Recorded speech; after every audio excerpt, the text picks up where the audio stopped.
দেখো বন্ধুরা, আমরা শিরডি সাই বাবায় চলে এসেছি।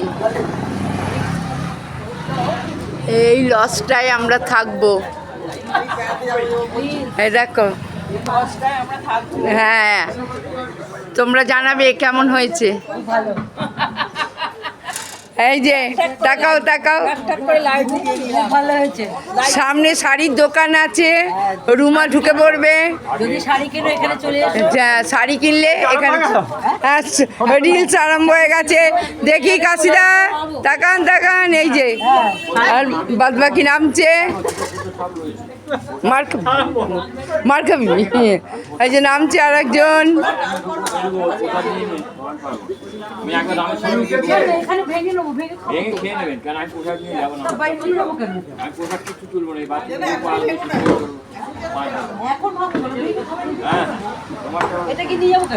শাড়ির দোকান আর এইটা রুমা, মানে আমাদের থাকার জায়গা।